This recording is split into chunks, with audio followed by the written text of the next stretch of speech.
तो हेलो दोस्तों, कैसे हो आप सभी लोग। आप सभी का स्वागत है मेरे चैनल एडुकेशन फ्रॉम बुक्स में। तो आज की वीडियो में हम लोग देखेंगे क्लास 9 मैथ का एक नया चैप्टर जो कि है सर्कल्स।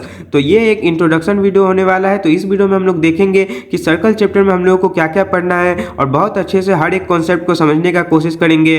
तो ये वीडियो हिंदी मीडियम और इंग्लिश मीडियम दोनों के लिए है। तो आप लोग किसी भी मीडियम से आप लोग इस वीडियो को देख सकते हैं। तो चलिए अब इस वीडियो को शुरू करते हैं। तो सबसे पहले अगर हम लोग देखें तो चैप्टर का नाम है सर्कल्स, जिसको कि हिंदी में बोलते हैं वृत्त। तो सबसे पहले हम लोग समझते हैं कि सर्कल्स होता क्या है, यानी सर्कल जो होता है वो क्या होता है, किसको हम लोग सर्कल बोलेंगे। तो ध्यान से देखिए, सर्कल का डेफिनेशन इस तरह से होता है कि collection of all those points which are at fixed distance from a fixed point. यानी कि ये जो सर्कल होता है ये और कुछ नहीं, बहुत सारे पॉइंट का कलेक्शन होता है। और वो पॉइंट क्या होता है कि किसी एक फिक्स्ड पॉइंट से ले जाके एक फिक्स्ड डिस्टेंस पर पॉइंट होता है। यानी कि मान लेते हैं यहाँ पर एक पॉइंट लिए हम लोग, अब ये ओ, इसका नाम ओ दे दिए, और यहाँ से फिक्स्ड डिस्टेंस पर हम लोग इस तरह से आर आर आर डिस्टेंस लेते गए, और इस तरह से हम लोग को यहाँ पर भी एक बिंदु मिल गया, यहाँ पर भी मिल गया, यहाँ पर भी, और भी हम लोग इस तरह से बनाएंगे आर डिस्टेंस पर, तो यहाँ पर भी एक बिंदु मिल जाएगा। और इन सभी बिंदु को यानी इन सभी पॉइंट का जो कलेक्शन होगा, यानी इन सब को ही मिलाकर हम लोग क्या बोलेंगे कि ये हम लोगों का एक सर्कल है। तो यही हम लोगों का सर्कल होता है, यानी कि कलेक्शन होता है सभी बिंदुओं का जो कि एक निश्चित बिंदु से ले जाकर एक निश्चित दूरी पर हो। यानी कि ये हम लोगों का एक फिक्स पॉइंट है, यहाँ से फिक्स डिस्टेंस लिए और इस तरह से जितना भी पॉइंट यहाँ पर था उस सब को ही जोड़कर हम लोग सर्कल बोलते हैं। अब इसमें हम लोग जो है कुछ कुछ बेसिक टर्म्स देख लेते हैं। जैसे सबसे पहले होता है रेडियस। तो ध्यान से देखिए, रेडियस क्या होता है, सेंटर से ले जाकर सर्कल पर कहीं पर भी कोई पॉइंट ले ले तो इसको ज्वाइन करने वाला जो लाइन सेगमेंट होता है उसी को हम लोग रेडियस बोलते हैं। यानी कि यहाँ पर ओ सेंटर है और कोई एक पॉइंट मान लेते हैं यहाँ पर लिए और इसका नाम ए दे दिए, तो यहाँ पर ओ ए जो है वो इस सर्कल का हम लोगों का रेडियस हो जाएगा।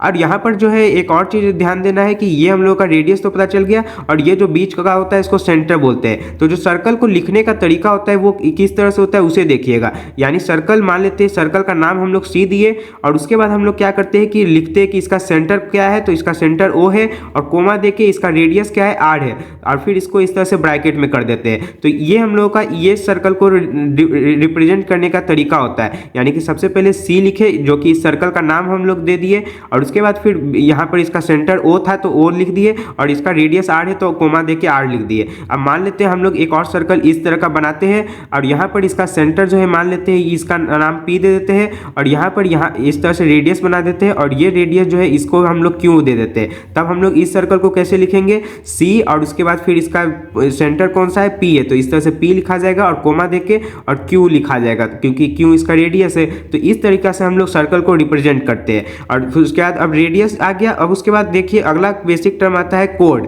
तो कोड क्या होता है, line joining any two points on this circle.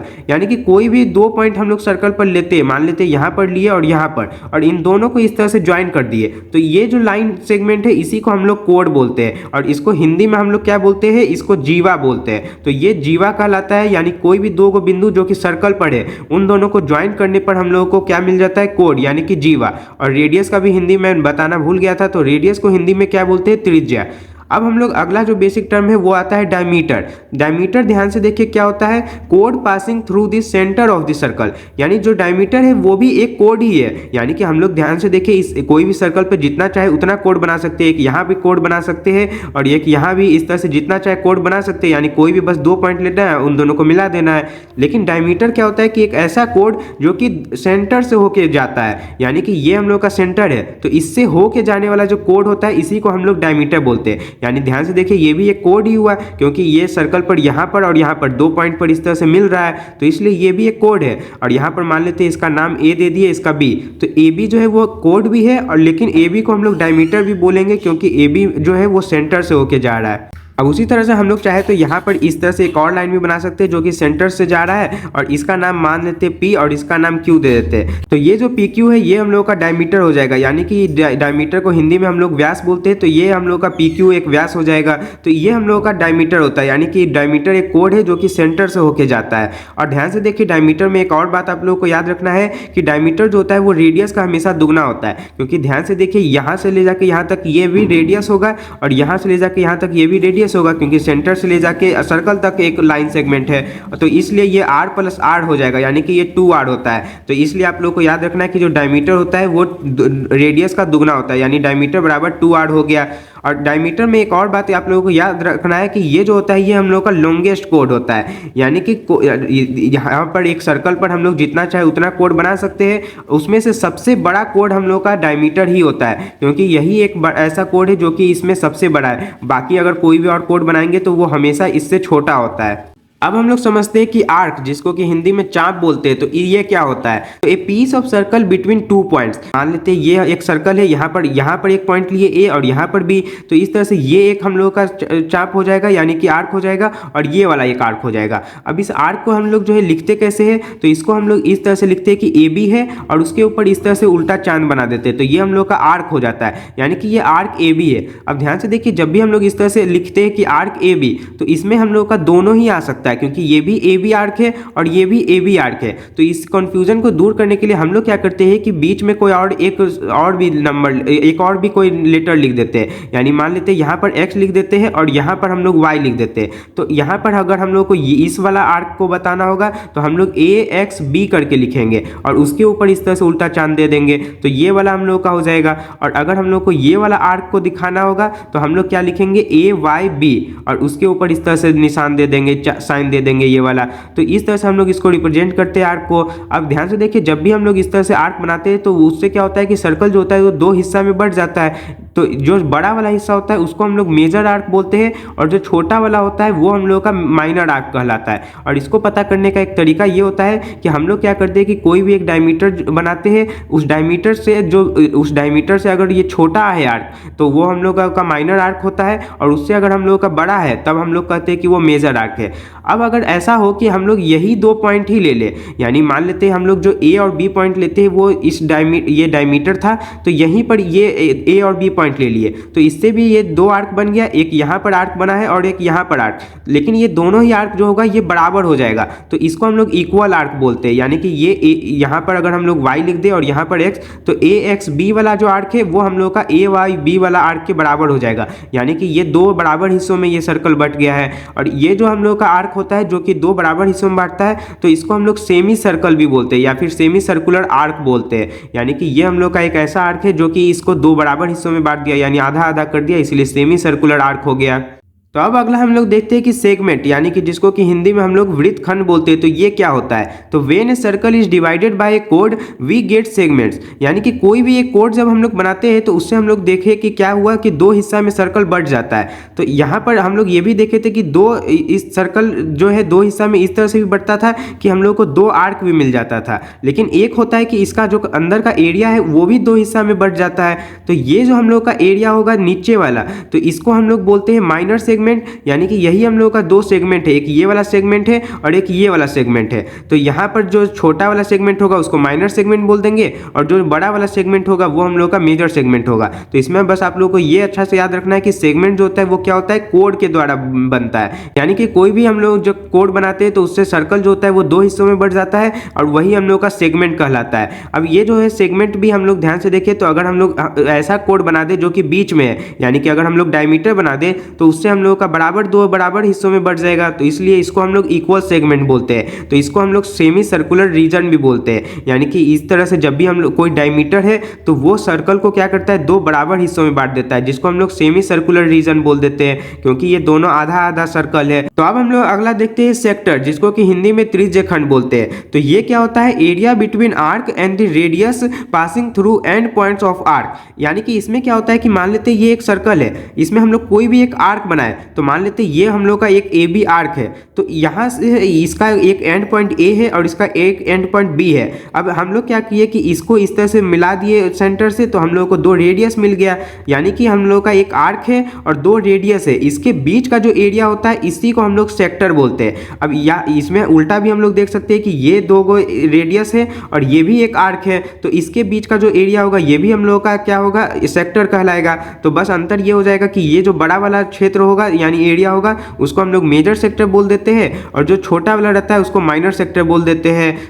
यानी कि सेगमेंट और सेक्टर में अंतर क्या है कि सेगमेंट में हम लोग जो एक कोड बना रहे हैं उससे सर्कल दो हिस्सों में बट रहा है, जबकि सेक्टर में हम लोग कोई भी दो रेडियस बना रहे हैं उससे क्या हो रहा है कि दो हिस्सों में बट रहा है सर्कल। तो ये हम लोग का सेगमेंट और सेक्टर होता है। अब इसके बाद जो है कुछ छोटा मोटा और भी बहुत सारा चीज़ होता है, जो इसमें से जितना इतना जो मैंने बताया ये सब मेन है। अब इसके बाद थोड़ा मोड़ा और बेसिक टर्म्स आता है, जैसे कि सबसे पहले आता है एक स्पर्श रेखा, जिसको कि इंग्लिश में टेंजेंट बोलते हैं। यानी कि मान लेते हैं ये हम लोग का एक सर्कल है और एक हम लोग यहाँ पर ध्यान से देखिए, ये जो है ये बहुत सारा पॉइंट से मिलकर बना होता है। अब हम लोग क्या करते हैं कि एक लाइन पाते हैं जो कि इस सर्कल पर बस एक ही पॉइंट को टच कर रहा है, तो ये हम लोगों का जो लाइन होगा इसी को हम लोग टेंजेंट बोलते हैं। यानी कि ये पॉइंट एक लाइन है जो कि क्या कर रहा है कि बस एक पॉइंट पर जाके इंटरसेक्ट कर रहा है इस सर्कल से, तो इसी लाइन को हम लोग क्या बोल देते हैं, टेंजेंट, जिसको कि हिंदी में हम लोग बोलेंगे स्पर्श रेखा। फिर उसके बाद अगर हम लोग कोई एक ऐसा लाइन बनाते हैं जो कि सर्कल पर दो पॉइंट पर इस तरह से प्रतिच्छेद करे यानी इंटरसेक्ट करे, तो ये जो लाइन होगा, यानी मान लेते हैं ये पी लाइन है, तो ये क्या कर रहा है कि दो पॉइंट इस तरह से इंटरसेक्ट कर रहा है दो पॉइंट पर, तो इस लाइन को हम लोग क्या बोलते हैं, इस लाइन को हम लोग बोलते हैं सीकेंट। तो सीकेंट को हिंदी में हम लोग बोलते हैं छेदक रेखा। तो ये इतना इंपॉर्टेंट नहीं है सीकेंट और टेंजेंट, लेकिन आप इस सर्कल से ही रिलेटेड है, तो इसीलिए आप लोगों को मैंने ये भी बता दिया है कि सीकेंट क्या होगा कि कोई एक ऐसा लाइन जो कि दो पॉइंट पर इंटरसेक्ट कर रहा है, जबकि टेंजेंट क्या होता है जो सिर्फ एक पॉइंट पर इंटरसेक्ट करे। फिर उसके बाद एक और चीज होता है कि मान लेते हैं ये एक सेंटर है और यहां से हम लोग एक सर्कल बना दिए। अब उसके बाद ध्यान से देखिए कि इसी सेंटर को लेकर हम लोग एक और सर्कल भी बना सकते हैं, जितना चाहे उतना सर्कल हम लोग बना सकते हैं इसी सेंटर को लेकर। तो यानी कि इसमें इस तरह का जब भी हो कि एक ही सेंटर है और बहुत सारा सर्कल है, तो इन सभी सर्कल्स को हम लोग क्या बोलते हैं, कॉन्सेंट्रिक सर्कल बोलते हैं, कॉन्सेंट्रिक सर्कल्स। क्योंकि ये क्या है कि एक ही सेंटर पर ये सब है, इसीलिए हम लोग इसको कॉन्सेंट्रिक बोल देते हैं। तो ये सब हम लोग का कॉन्सेंट्रिक सर्कल्स हो जाएगा, यानी एक ही सेंटर है और उससे बहुत सारा, मतलब इसका रेडियस अलग होगा, इस बाहर वाले सर्कल का अलग रेडियस होगा और सबसे बाहर वाला का रेडियस अलग होगा, बस सबका सेंटर कॉमन है, तो इसलिए इसको हम लोग कॉन्सेंट्रिक सर्कल्स बोलते हैं। तो अभी तक हम लोगों ने सर्कल से जितने भी रिलेटेड टर्म्स थे उन सभी के बारे में जाना है। तो अब हम लोग जो है इस चैप्टर के मेन टॉपिक पर जाने वाले हैं, तो उससे पहले वो सब आप लोग अच्छे से समझ लीजिए, तो आप लोगों को बहुत ज़्यादा आसानी होगा। तो ध्यान से देखिए, इस चैप्टर में आप लोगों को ज़्यादा मुश्किल इसलिए लगता है क्योंकि इसमें बहुत सारा थ्योरम है और आप लोगों को उन सभी को याद करना होता है। तो आज की वीडियो में हम लोग जो है उसे अच्छे से समझेंगे ताकि आप लोगों को हमेशा के लिए वो अच्छे से याद हो जाए। तो सबसे पहले हम लोग पहला थ्योरम पर जाने से पहले एक और चीज समझ लेते हैं, जो कि होता है एंगल सबटेंडेड बाय ए कोड एट ए पॉइंट। यानी कि एक एंगल जो कि एक कोड के द्वारा किसी एक पॉइंट पर सबटेंड किया जा रहा है। यानी कि मान लेते हैं हम लोग एक कोड बनाए ए बी, अब इस ए बी से हम लोग कोड बनाए जैसे ही, तो हम लोग जो है सर्कल पर कोई एक और पॉइंट लेते हैं और उससे इसको और इसको ए और बी दोनों को मिला देते हैं, तो उससे हम लोगों को यहाँ पर एक एंगल मिल जाता है। तो इसी को हम लोग बोलते हैं कि ये जो एंगल ए पी बी है, तो ये ए पी बी एंगल हम लोगों का क्या होगा, एंगल सबटेंडेड बाय कोड ए बी। यानी ए बी कोड के द्वारा एंगल सबटेंड किया गया है, यानी बनाया गया है इस सर्कल पर जो कि है ए पी बी। उसी तरह से ए क्यू बी अगर हम लोग ले तो ये भी हम लोगों का एंगल सबटेंडेड बाय एक कोड हो जाएगा, यानी कि ए बी के कोड है और इसके द्वारा बनाया गया एक एंगल ये भी है जो कि सर्कल पर है। और उसी तरह से फिर इसमें एक और चीज भी आता है कि एंगल सबटेंडेड बाय ए कोड एट द सेंटर। यानी कि एक यहाँ पर हम लोग इस तरह से बनाए एक कोड और इससे हम लोग एक सेंटर पर भी इस तरह से एंगल बना सकते हैं, यानी इसको ऐसे करके दोनों को सेंटर से मिला देंगे तो हम लोग को एक एंगल मिलेगा। तो इस एंगल को हम लोग क्या बोलेंगे, एंगल सबटेंडेड बाय ए कोड ए बी। यानी ए बी कोड के द्वारा एंगल सबटेंड किया गया है एट दी सेंटर, यानी कि सेंटर पर हम लोग एक एंगल बनाए हैं इस ए बी कोड से। तो ये हम लोग का मतलब होता है angle subtended by a code. अब हम लोग इसे क्यों समझे, तो ध्यान से देखिए, पहला थ्योरम हम लोग अब जाते हैं, यानी कि इस चैप्टर में शायद से 11 से 12 थ्योरम है। तो सबसे पहला थ्योरम हम लोग का क्या कहता है कि equal codes of a circle subtend equal angles at the centre. यानी कि इसमें बोल रहा है कि जो इक्वल कोड होगा किसी भी सर्कल का वो इक्वल एंगल सबटेंड करेगा सेंटर पर। यानी मान लेते हैं ये हम लोग का एक सर्कल है और यहाँ पर हम लोग दो कोड लेते हैं, एक सी डी कोड ले लिया और एक ए बी कोड ले लिए। अब आप लोग को यहाँ तक कोड अच्छे से समझ में आ जाना चाहिए कि कोड क्या होता है, कि कोई भी एक ऐसा लाइन जो सर्कल पर दो पॉइंट्स को मिलाता है, तो ए बी पॉइंट को मिलाने वाला ये कोड ए बी हो गया और सी डी को मिलाने वाला सी डी ये कोड हो गया। अब इस दोनों ही कोड से हम लोग जो है सेंटर पर एक एंगल सबटेंड करेंगे, यानी कि सबसे पहले इस सी और डी दोनों को इस तरह से सेंटर से मिला देंगे और उसी तरह से ए और बी को, तो इस तरह से हम लोग को ये एक एंगल मिल जाएगा और ये एक एंगल। तो ये एंगल सबटेंडेड बाय ए कोड ए बी एट सेंटर हो गया और ये वाला एंगल हम लोगों का क्या हो गया, एंगल सबटेंडेड बाय कोड सी डी। अब ये थ्योरम हम लोग का क्या कर रहा है, पहला थ्योरम कि ये जो दोनों एंगल होगा ये बराबर होगा अगर ये दोनों भी बराबर है, यानी कि इफ ए बी बराबर सी डी, यानी ये दोनों कोड अगर बराबर है तो इसमें सेंटर, इसके ये जो सेंटर पर एंगल सबटेंड करेगा वो भी बराबर होगा। अब यहाँ पर जो इससे हम लोगों को क्वेश्चन भी पूछ सकता है इस थ्योरम पर बेस्ड, जैसे कि हम लोगों को दे देगा कि ये 5 सेंटीमीटर है और ये भी 5 सेंटीमीटर है, तो ध्यान से देखिए यानी दोनों बराबर है, और ये वाला हम लोगों को बोल देगा कि 100 डिग्री है। तो अब हम लोगों को पूछ देगा कि एंगल सी ओ डी बताने, तो एंगल सी ओ डी भी कितना हो जाएगा, 100 डिग्री हो जाएगा इस थ्योरम से, क्योंकि ये दोनों बराबर है तो इसलिए जो इस पर सबटेंड किया गया एंगल होगा वो भी बराबर होगा। अब हम लोग अगला थ्योरम देखते हैं। तो थ्योरम 10.2 जो है वो क्या है कि if the angle subtended by the chords of a circle at the centre are equal then the chords are equal, यानी कि ये जो है ये कन्वर्स है पिछला वाला जो थ्योरम था उसका। यानी पिछला वाला थ्योरम में क्या कहा था कि अगर ये दोनों बराबर है तो ये दोनों एंगल बराबर होगा, यानी दो कोर्स जब बराबर होता है तो सेंटर पर जो सबटेंड एंगल होता है दोनों के द्वारा वो दोनों बराबर हो जाता है। और ये उल्टा कह रहा है कि अगर ये दोनों एंगल बराबर है तो ये दोनों भी बराबर होगा, यानी एंगल ए ओ बी और एंगल सी ओ डी अगर हम लोग को बराबर दिया हो रहेगा तो हम लोग कह सकते हैं कि सी डी ए बी के बराबर होगा। फिर उसके बाद तीसरा थ्योरम क्या कहता है कि the perpendicular from the centre of a circle to A code bisects the code, यानी कि कोई भी एक सर्कल है, तो थोड़ा सा इसको ऊपर पहले कर लेते हैं। तो कोई भी एक सर्कल इस तरह से लिए, अब यहाँ पर क्या कर रहा है कि हम लोग एक कोड फिर लिए ए बी, तो ए बी एक कोड बनाए और यहाँ पर सेंटर से ले जाकर हम लोग इस पर क्या किए कि एक परपेंडिकुलर लाइन बनाए, यानी कि 90 डिग्री पर एक लाइन बनाए। तो उससे क्या होता है कि ये जो हम लोग का ए बी कोड होता है ये दो बराबर हिस्सों में बढ़ जाता है, यानी ये जो परपेंडिकुलर लाइन है सेंटर से ले जाकर वो इस कोड को बाइसेक्ट करता है। और इसको हम लोग जो है प्रूव भी कर सकते हैं, बाकी ऊपर वाला को भी प्रूव कर सकते हैं, लेकिन वो सब उतना समझने जैसा नहीं था। तो इसको आप लोग समझिएगा कि हम लोग क्या करेंगे कि इसको और इसको इस तरह से मिला देते हैं। तो इसको और इसको मिलाने से क्या हुआ कि ध्यान से देखिए ओ ए और ओ बी ये दोनों ही बराबर होगा, क्योंकि ये दोनों ही रेडियस है, यानी ये भी आर होगा ये भी आर होगा, क्योंकि यहाँ से ले जाके एक सेंटर से ले जाकर कोई भी एक पॉइंट पर लाने पर हम लोग का रेडियस बन जाता है। तो ये दोनों रेडियस है तो ये दोनों बराबर हो गया।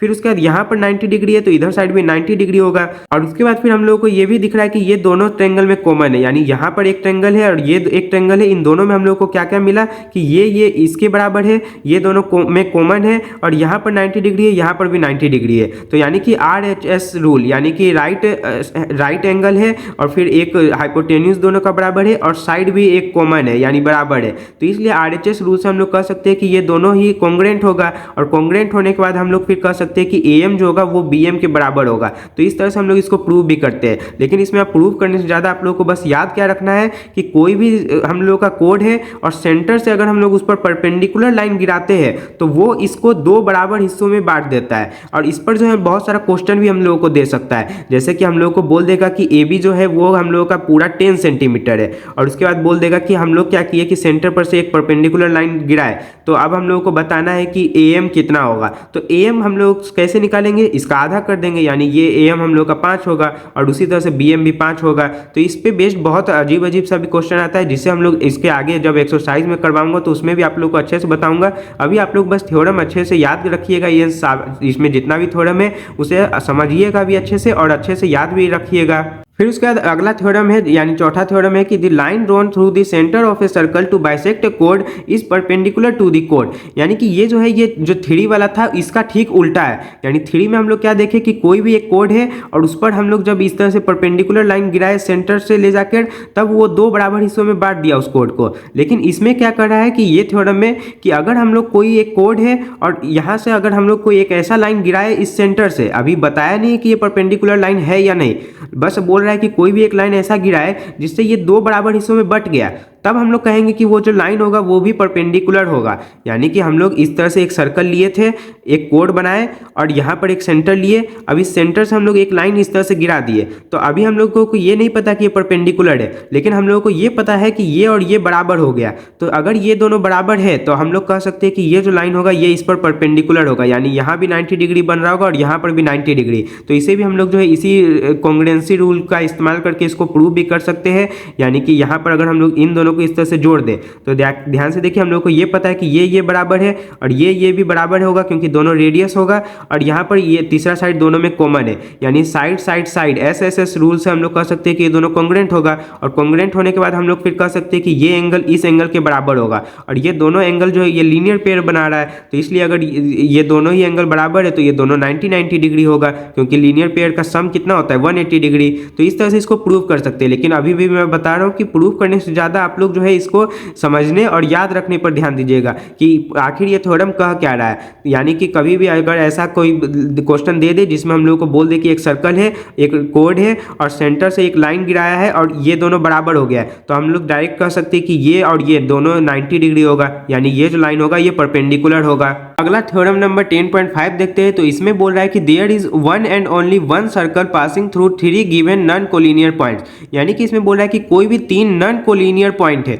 नॉन कोलिनियर का मतलब क्या होता है, ध्यान से देखिए। सबसे पहले कोलिनियर का मतलब क्या होता है, कोई भी कितना भी हम लोग बिंदु ले ले और वो अगर एक ही लाइन पर है तब हम लोग उसको कोलिनियर पॉइंट्स बोलते हैं, लेकिन यहाँ पर बोल रहा है नॉन कोलिनियर पॉइंट, यानी कि कोई भी 3 बिंदु जो एक ही लाइन पर नहीं है। यानी ध्यान से देखिए, अगर हम लोग एक लाइन इस तरह से बनाते हैं तो उस पर सिर्फ यही 2 पॉइंट आएगा, बी नहीं आ पाएगा। अगर हम लोग ये लाइन बनाया है तो इससे सिर्फ ए और बी आएगा, सी इस पर नहीं आएगा। तो ये तीनों यानी ए बी सी हम लोगों का नॉन कोलिनियर पॉइंट हो गया। तो थ्योरम ये कह रहा है कि कोई भी हम लोग इस तरह से जब 3 नॉन कोलिनियर पॉइंट लेते हैं तो इससे होकर जाने वाला केवल एक ही सर्कल हो सकता है। यानी कि सबसे पहले अगर हम लोग देखें तो एक पॉइंट अगर लेते हैं तो एक पॉइंट से हम लोग जितना चाहे उतना सर्कल पास करा सकते हैं, क्योंकि ध्यान से देखिए इस तरह से हम लोग कितना सारा सर्कल इस तरह से बना सकते हैं जिस पर ये पॉइंट हो। और अगर हम लोग 2 पॉइंट लेते हैं तो 2 पॉइंट से भी हम लोग ढेर सारा सर्कल बना सकते हैं। ध्यान से देखिए, एक ये हो गया, एक ये हो गया, एक ये हो गया, फिर उसके बाद एक ये हो गया।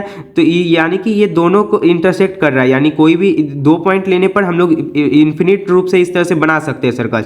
लेकिन अगर हम लोग 3 पॉइंट ले लेते हैं तब इस 3 पॉइंट से होकर जाने वाला केवल एक ही सर्कल हो सकता है। तो ये थ्योरम बहुत ज़्यादा इंपॉर्टेंट है और कभी कभी ये 1 मार्क्स में ऑब्जेक्टिव में भी पूछ लेता है कि अगर 3 पॉइंट है तो उससे हम लोग कितना सर्कल बना सकते हैं, 2 पॉइंट है तो कितना बना सकते हैं, 1 पॉइंट है तो उससे कितना सर्कल पास हो सकता है। तो इस तरह से आप लोग याद रखिएगा कि 1 और 2 पॉइंट अगर हो तब अनलिमिटेड, और जबकि अगर 3 पॉइंट हो जाए तब केवल एक ही सर्कल बन सकता है। अब अगला थ्योरम है कि equal chords of a circle are equidistant from the centre, यानी ध्यान से देखिए क्या बोल रहा है कि कोई भी 2 इक्वल कोड लेते हैं हम लोग अगर सर्कल का तो वो इक्वी डिस्टेंस होता है सेंटर से। यानी मान लेते हैं ए बी एक कोड है और सी डी एक कोड है, यानी ये 2 कोड है और हम लोगों को पता है कि ये दोनों कोड बराबर है।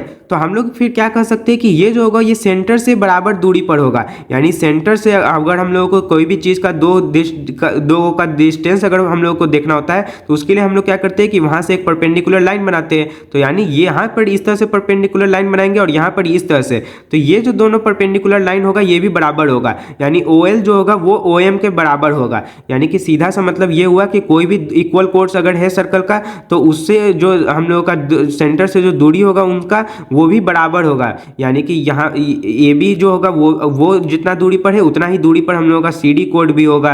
अब उसके बाद थ्योरम 7 जो है ये इसी का उल्टा है, यानी कि chords equidistant from the centre of a circle are equal in length. यानी कि अगर इक्वी डिस्टेंस हम लोग को दिया हुआ है कि OL और OM बराबर है, यानी कि कोई भी 2 कोड है जो कि बराबर दूरी पर है तो वो दोनों कोड भी बराबर होता है, यानी OL बराबर OM होने पर AB बराबर CD हो जाएगा। अब उसके बाद आगे का थ्योरम, अभी तक हम लोगों ने 7 थ्योरम देख लिया है। अब थ्योरम नंबर 8 देखने से पहले हम लोग एक और चीज़ सीख लेते हैं जो कि होता है angle subtended bye an arc of a circle. तो ध्यान से देखिए, शुरू में हम लोगों ने क्या देखा था कि angle subtended by a code of a circle, यानी कि एक सर्कल था और यहाँ पर एक कोड था, तो इस कोड से किसी भी एक सर्कल पर हम लोग इस तरह से एंगल सबटेंड करवा सकते हैं। यानी यहाँ पर हम लोग दोनों से ले जाके कोई भी एक पॉइंट से इस तरह से मिला देते हैं, तो ये वाला एंगल जो होता है इसी को हम लोग बोलते हैं angle subtended by the code. अब यहाँ पर हम लोगों को बोल रहा है कि आर्क के द्वारा, तो ध्यान से देखिए ये जो आर्क और कोड होता है ये दोनों एक तरह से रिलेटेड एक ही चीज हो जाता है। क्योंकि ध्यान से देखिए अगर हम लोग क्या करते हैं कि एक आर्क लेते हैं, यानी सबसे पहले ये एक आर्क ले लिए AB और इससे हम लोग क्या किए कि कोई भी एक पॉइंट ले लिए सर्कल पर, तो इस पॉइंट को हम लोग जो है P मान लेते हैं। तो उसके बाद हम लोग अगर यहाँ से दोनों पॉइंट जो दो इसका एंड पॉइंट है इस आर्क का, उसको जब हम लोग ज्वाइन करेंगे तो हम लोग को एक एंगल मिलेगा। इसी एंगल को हम लोग बोलेंगे angle subtended bye an arc. लेकिन ध्यान से देखिए कि ये यहाँ पर अगर हम लोग इस ए बी को भी ज्वाइन कर दे तो ये ए बी हम लोग का कोड भी बन जाएगा। तो इस तरह से यही कोड का भी एक हो गया, यानी कोड और जो आर्क होता है वो एक तरह से दोनों एक ही चीज हो गया। यानी इस कोड से भी हम लोग चाहे तो बोल सकते हैं कि ये एंगल सबटेंड हुआ है, या फिर इस आर्क से भी बोल सकते हैं कि ये एंगल सबटेंड हुआ है। और साथ में इसी आर्क से हम लोग जो है सेंटर पर भी सबटेंड कर सकते हैं एंगल, और साथ में ये इसी कोड से हम लोग सेंटर पर भी एंगल सबटेंड कर सकते हैं। यानी कोड और आर्क दोनों ही क्या करता है कि एंगल सबटेंड कर सकता है, या फिर या तो सर्कल पर और या फिर यहाँ पर यानी कि सेंटर पर। तो अब जो थ्योरम नंबर 8 है वो क्या कहता है कि the angle subtended bye an arc eight the centre is double the angle subtended bye it at any point on the remaining part of the circle. यानी कि इसमें क्या बोल रहा है, इसे ध्यान से समझिएगा कि हम लोग कोई भी एक आर्क लिए, अब इस आर्क से हम लोग जो है दो जगह एंगल सबटेंड किए। सबसे पहले एक तो सर्कल पर किए हैं और एक सेंटर पर किए। तो इसमें ये बोल रहा है कि जो ये एंगल होगा ये सेंटर पर का जो एंगल है उसका आधा होगा, या फिर इसको हम लोग उसका उल्टा भी बोल सकते हैं कि ये वाला जो एंगल होगा जो कि सेंटर पर सबटेंड हुआ है, ये जो कहीं पर भी और सर्कल पर सबटेंड हुआ है एंगल उसका दुगना होगा। यानी कि एंगल ए ओ बी जो है वो दुगना होगा एंगल ए पी बी का। तो ये हम लोग का ये थ्योरम कर रहा है। यानी कि अगर हम लोगों को मान लिया ये 100 डिग्री दे दिया तो इसे हम लोग फाइंड कर सकते हैं, ये हम लोग का कितना हो जाएगा 50 डिग्री, क्योंकि ये क्या है कि एक ही हम लोग का आर्क है, उससे एक सेंटर पर एंगल सबटेंड हो रहा है और एक सर्कल पर। तो इसलिए सर्कल पर जो सबटेंड हुआ होता है एंगल वो आधा होता है, तो इसलिए हम लोग का इस तरह से 50 डिग्री आ जाएगा। अब उसी तरह से मान लेते हैं एक और क्वेश्चन इस तरह से दे सकता है कि एक इस तरह से लेगा और एक आर्क दे दिया है और इसका नाम ए और बी दे देगा, और उसके बाद मान लेते हैं यहाँ पर इस तरह से बना दिया और इसका सेंटर ओ दे के और यहाँ से इसको ज्वाइन कर दिया, और ये वाला हम लोग को मान लेते हैं दे दिया 55। तो पूछ देगा कि एंगल ए ओ बी कितना है, तो एंगल ए ओ बी कितना हो जाएगा, इसका दुगना हो जाएगा, क्योंकि एक हम लोग का आर्क है और उससे एक एंगल सबटेंड हो रहा है सर्कल पर, और एक यही को आर्क जो है ये एक सेंटर पर भी एंगल सबटेंड कर रहा है। तो सर्कल और सेंटर दोनों पर एंगल सबटेंड करने पर इसका दुगना हो जाएगा ये, यानी कि ये 110 डिग्री हो जाएगा। अगला थ्योरम देखते हैं। तो इसमें बोल रहा है कि angles in the same segment of a circle are equal. यानी कि ध्यान से देखिए सेगमेंट हम लोग का कब बनता है, जब हम लोग कोई भी कोड बनाते हैं। यानी कि हम लोग मान लेते हैं ए बी एक कोड बनाए तो उससे हम लोग का दो सेगमेंट बन गया, एक ये वाला ऊपर वाला और एक नीचे वाला। तो इसमें बोल रहा है कि एक ही सेगमेंट यानी सेम सेगमेंट में जितना भी एंगल हम लोग बनाते हैं वो हम लोग का बराबर होता है। यानी कि इसी सेगमेंट में हम लोग का ये भी एंगल आ रहा है और ये भी एंगल, तो इसलिए हम लोग बोल दे सकते हैं कि ये दोनों एंगल बराबर होगा। और उसी तरह से मान लेते हैं एक और एंगल भी अगर हम लोग बना देते हैं जो कि इसी सेगमेंट में होता है, तब भी ये तीनों ही एंगल फिर बराबर हो जाता है। यानी जितना भी एंगल हम लोग चाहे बना ले वो सारा ही एंगल बराबर होगा। और इसको इसी थ्योरम को हम लोग इस तरह से भी बोल सकते हैं कि एंगल जो होता है वो अगर एक ही कोड के द्वारा जितना भी एंगल बनाया जाता है एक ही साइड पर, तो वो सारा भी बराबर होता है। यानी इसको हम लोग अलग अलग तरीके से भी बोल सकते हैं। अब इस कोड के जगह पे हम लोग इसको आर्क भी बोल सकते थे कि किसी भी आर्क से ले जाकर अगर हम लोग कोई एंगल बनाते हैं उसके अपोजिट वाले सेगमेंट में तो वो सारा एंगल बराबर होता है। मतलब आप लोगों को बस याद ये रखना है कि कोई भी एक सेगमेंट है तो उसमें जितना भी एंगल होगा वो सारा एंगल बराबर होता है। और यही हम लोग का इस माइनर वाला जो सेगमेंट है उसमें भी होगा, यानी कि इसमें भी हम लोग जितना भी एंगल बनाएंगे वो सारा एंगल बराबर होगा। अब हम लोग एक सब थ्योरम देखते हैं। तो अभी हम लोगों ने एक थ्योरम पढ़ा था जिसमें हम लोगों ने देखा था कि कोई भी एक सर्कल है और यहाँ पर हम लोग कोई भी एक कोड लेते हैं तो उससे अगर हम लोग जो है कोई भी एक एंगल सर्कल पर बनाते हैं और कोई एक एंगल अगर हम लोग सेंटर पे बनाते हैं तो ये वाला जो एंगल होता है और ये वाला इसके बीच एक रिलेशन होता है जो कि क्या होता है, मतलब अगर इसे x और इसे y मान ले तो यहाँ पर जो x वाला होता है वो 2y होता है, यानी कि इसका दुगना होता है ये वाला एंगल। अब इसी से हम लोग का एक और थ्योरम ये निकलता है कि अगर हम लोग कोई एक सेमी सर्कल में जो भी एंगल होता है वो राइट एंगल होता है। यानी अगर हम लोग एक डायमीटर बना दिए तो ध्यान से देखिए डायमीटर भी एक कोड होगा। अब इस कोड से हम लोग क्या किए कि इस सर्कल पर एक बनाए हम लोग का एंगल और एक हम लोग सेंटर पर बनाए। तो ध्यान से देखिए ये इससे अगर हम लोग ये दोनों पॉइंट से सेंटर से अगर पर एंगल जो बनाएंगे वो यही एंगल हम लोगों का होगा, क्योंकि यहाँ पर हम लोग इसको इस तरह से मिला दिए तो ये सेंटर पर मिलने पर यही रह जाएगा। यानी ए भी एक कोड था और इससे हम लोग क्या किए कि इस सेंटर से जाके मिला दिए तो ये हम लोग का एंगल सबटेंड इस कोड के द्वारा सबटेंड किया गया एंगल बन गया। तो आप लोगों को पता होगा कि ये जो है ये एक लाइन है तो इसलिए ये हम लोग का 180 डिग्री होगा। तो यहाँ पर इसी कोड के द्वारा जो सर्कल पर सबटेंड एंगल होगा वो इसका आधा हो जाएगा, यानी कि 180 का आधा कितना होता है 90 डिग्री, तो इसलिए ये 90 डिग्री होता है। तो ये हम लोग का एक सब थ्योरम है जिसे आप लोग याद रखिएगा, ये भी क्वेश्चन बनाते वक्त काम आता है। तो अब अगला थ्योरम देखते हैं। तो ध्यान से देखिए, ये थ्योरम जो है ये बहुत ज़्यादा इंपॉर्टेंट है, क्योंकि इससे हम लोग को एक नया टॉपिक भी पता चलेगा जो कि होता है साइक्लिक क्वाड्रिलेटरल का। तो सबसे पहले हम लोग देखते हैं कि थ्योरम क्या कह रहा है कि if a line segment joining two points subtends equal angles at two other points lying on the same side of the line containing the line segment, the 4 points lie on a circle. यानी ध्यान से देखिए, शुरू में हम लोगों को इसमें क्या बोला कि कोई भी एक लाइन सेगमेंट है जो कि क्या कर रहा है कि कोई भी दो हम लोग पॉइंट लिए हैं जो कि इसी साइड, इसके एक ही साइड पर है, यानी कि या तो दोनों ऊपर ही पॉइंट है या फिर दोनों ही पॉइंट नीचे है। तो मान लेते हैं यहाँ पर ऊपर लिए, तो इस पर हम लोग इसको और इसको इस तरह से जोड़े और इसको इस तरह से जोड़े, तो इस तरह से हम लोग को एक एंगल ये मिला, एक एंगल ये मिला। यानी शुरू में हम लोग ए बी एक लाइन सेगमेंट लिए और इससे हम लोग कोई भी दो और पॉइंट ले लिए सी और डी और उस पर एंगल सबटेंड किए, तो इससे हम लोगों को दो एंगल मिला। और इसमें बोल रहा है कि अगर ये दोनों एंगल बराबर होगा तब हम लोग कह सकते हैं कि ए बी सी डी जो होगा ये क्या होगा कि एक ही सर्कल पर लाई करता होगा। यानी अगर हम लोग एक ऐसा सर्कल बनाएंगे तो ये जो A B C D point है ये चारों ही पॉइंट उसी सर्कल पर होगा। तो ऐसा क्यों होगा? क्योंकि आप लोगों को पता है कि एंगल जब भी मान लेते अब ये ए बी जो है ये कोड है, तो इसके द्वारा यहाँ पर और यहाँ पर सेम एंगल अगर सबटेंड हो रहा है, यानी कि ये भी हम लोग का ये तभी हो सकता है कब, जब ये एक सर्कल होगा। क्योंकि ये वाला थ्योरम हम लोगों ने अभी थोड़ा देर पहले पढ़ा भी था कि कोई भी कोड है तो उससे कोई भी जो एंगल सबटेंड होता है कोई भी दो पॉइंट पर, तो वो बराबर होता है किस में? सर्कल में ही। तो इसलिए हम लोग कह सकते हैं कि ये सी और डी पॉइंट जो होगा ये भी सर्कल पर होगा। तो इसलिए आप लोग इसे बस इस तरह से समझ लीजिए कि जब भी कोई लाइन सेगमेंट है उससे हम लोग कोई भी दो पॉइंट पर बराबर एंगल सबटेंड किए हैं तो वो चारों ही पॉइंट क्या होगा कि एक ही सर्कल पर होगा। और एक ही सर्कल पर जब चार पॉइंट होता है तो उसी को हम लोग कॉन्साइक्लिक्स बोलते हैं। यानी कि यहाँ पर अगर हम लोग देखें कि साइक्लिक क्वाड्रिलेटरल का हम लोगों का डेफिनेशन क्या होता है कि ए quadrilateral is called cyclic if all the four vertices of it lie on a circle. यानी कि कोई भी एक हम लोगों का क्वाड्रिलेटरल है जिसका चारों ही पॉइंट हम लोगों का, मान लेते हैं यहाँ पर इसको अगर हम लोग जोड़ दें तो ए बी सी डी हम लोग का एक क्वाड्रिलेटरल है, यानी चार साइड वाला हम लोग का पॉलीगॉन है। तो ये हम लोग का साइक्लिक क्वाड्रिलेटरल कहलाएगा क्योंकि इसका चारों ही पॉइंट हम लोग का क्या है? सर्कल पर है। तो इसी को हम लोग साइक्लिक क्वाड्रिलेटरल और हिंदी में चक्रीय चतुर्भुज बोलते हैं। तो ये हम लोग का चक्रीय चतुर्भुज होगा। और ये थ्योरम भी आप लोग समझ गए कि क्या है कि कोई भी अगर लाइन सेगमेंट है वो दो पॉइंट पर बराबर एंगल सबटेंड कर रहा है तो जरूरी है कि ये चारों ही पॉइंट क्या होगा? एक ही सर्कल पर होगा।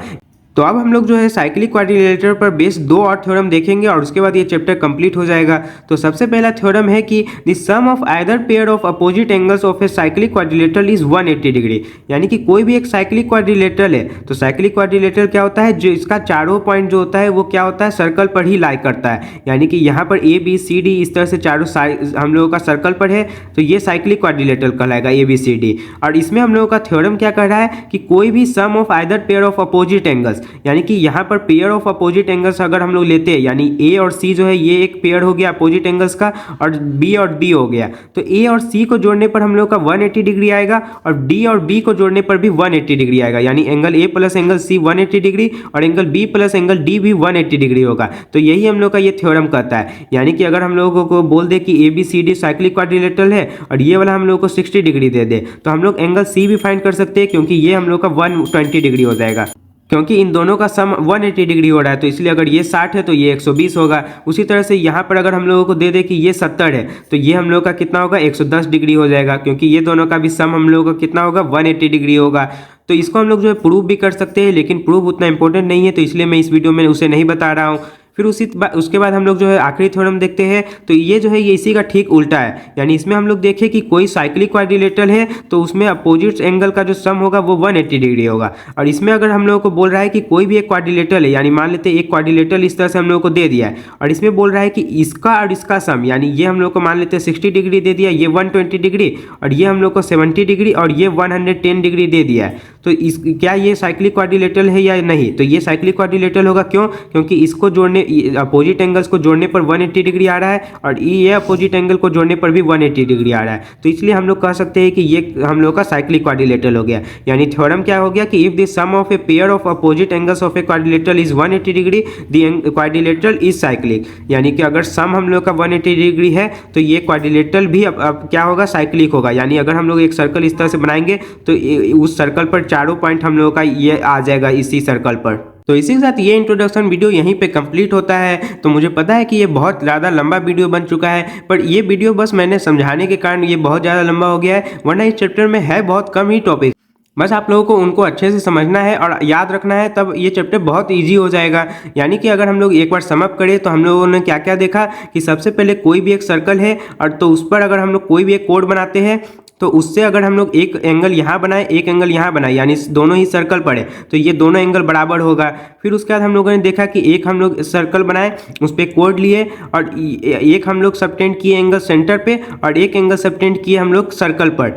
तो ये वाला और ये वाला एंगल, तो इस दोनों एंगल में क्या रिलेशन था कि अगर ये हम लोग का x है तो ये हम लोग का x/2 होगा, या फिर उल्टा भी बोल सकते हैं कि अगर ये x होगा तो ये 2x हो जाएगा, यानी ये दुगना होता है, ये आप लोगों को पता चला। फिर उसके बाद हम लोगों ने देखा कि कोई एक सर्कल है और उससे हम लोग एक डायमीटर बनाते हैं, तो यहाँ पर यानी कि ये दो सेमी सर्कल हम लोग को मिल गया। और सेमी सर्कल में अगर हम लोग कोई भी एक एंगल बनाते हैं तो वो हमेशा क्या होता है 90 डिग्री होता है। फिर उसके बाद हम लोगों ने देखा था कि अगर कोई एक हम लोग का सर्कल है उसमें हम लोग एक कोड बनाते हैं और सेंटर पर से अगर हम लोग यहाँ पर एक परपेंडिकुलर लाइन इस पर कोड पर गिराते हैं तो वो इस कोड को दो बराबर हिस्सों में बांट देता है, यानी ये इसके बराबर हो जाता है। फिर इसी का उल्टा भी होता है कि यानी एक सर्कल है और एक कोड है और सेंटर पर से अगर हम लोग एक लाइन बनाए, ऐसा लाइन जो कि इसको दो बराबर हिस्सों में बांट दिया, तो हम लोग कह सकते हैं कि ये जो लाइन होगा ये परपेंडिकुलर होगा, यानी यहाँ पर 90 डिग्री बन रहा होगा। तो ये हम लोगों का कुछ थ्योरम था।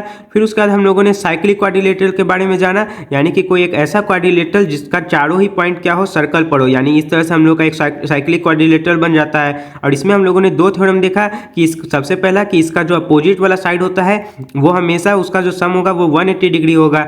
और उसके बाद फिर इसी का एक कन्वर्स वाला थ्योरम देखे कि अगर अपोजिट एंगल का सम किसी भी क्वाड्रिलेटरल का 180 डिग्री है तो वो क्वाड्रिलेटरल क्या होगा, साइक्लिक क्वाड्रिलेटरल ही होगा। फिर उसके बाद दो तीन और चीज़ भी देखे थे, जैसे कि अगर कोई एक हम लोगों का सर्कल है और कोई भी दो इक्वल कोड अगर हम लोग बनाते हैं तो उससे अगर हम लोग सेंटर पर एंगल सबटेंड कराएंगे तो ये दोनों एंगल हम लोगों का बराबर होगा। फिर उसके बाद इसी का ठीक उल्टा भी होता है कि अगर ये दोनों एंगल बराबर है तो ये दोनों कोड भी बराबर होगा। फिर उसके बाद एक हम लोगों ने देखा था कि अगर कोई एक सर्कल है और इस पर हम लोग कोई भी दो इक्वल कोड लेते हैं तो ये सेंटर से बराबर दूरी पर होता है, यानी सेंटर से अगर हम लोग इस पर एक परपेंडिकुलर लाइन बनाएंगे इस तरह से तो ये हम लोग का बराबर होगा, यानी ये सेंटर से ले जाके यहाँ तक का दूरी और सेंटर से ले जाके यहाँ तक का दूरी ये दोनों बराबर होगा। इसी का ठीक उल्टा भी फिर एक थ्योरम था कि अगर ये डिस्टेंस बराबर है दोनों कोड का सेंटर से तो ये दोनों कोड भी इक्वल होगा।